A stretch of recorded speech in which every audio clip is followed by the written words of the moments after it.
बिस्मिल्लाहिर्रहमानिर्रहीम। अस्सलामु अलैकुम वरहमतुल्लाहि वबरकातुहू।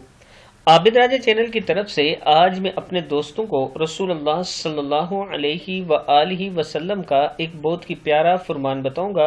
उससे पहले मैं अपने तमाम दोस्तों से गुजारिश करूंगा कि इस वीडियो को आपने आगे ज़रूर शेयर करना है। तो शुरू करते हैं। बिस्मिल्लाहिर्रहमानिर्रहीम। हज़रत ज़ैद बिन अनम अफ्रीकी रहमहुल्लाह कहते हैं कि हम लोग हज़रत अमीर माविया रज़ी अल्लाह ताला अन्हो के ज़माने खिलाफत में एक गज़वा में समंदर का सफ़र कर रहे थे कि हमारी कश्ती हज़रत अबू अय्यूब अंसारी की कश्ती से जा मिली।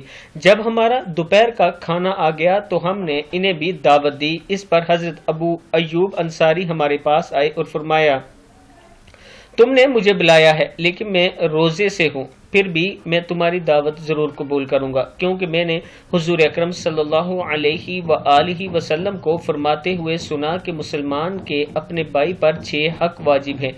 अगर इनमें से एक भी काम छोड़ा जाए या छोड़ेगा तो वो अपने भाई का हक वाजिब छोड़ेगा। जब इससे मिले तो इसे सलाम करे, जब वो इसे दावत दे तो इसे कबूल करे, और इससे जब छींक आए तो इसका जवाब दे, जब बीमार हो तो इसकी इयादत करे, और जब इसका इंतकाल हो तो इसके जनाजे में शरीक हो, और जब वो इससे नसीहत का मुतालबा करे तो इसे नसीहत करे। किताब का वाला ये नीचे मौजूद है, आप दोस्त देख सकते हैं। इस वीडियो को आपने आगे जरूर शेयर करना है।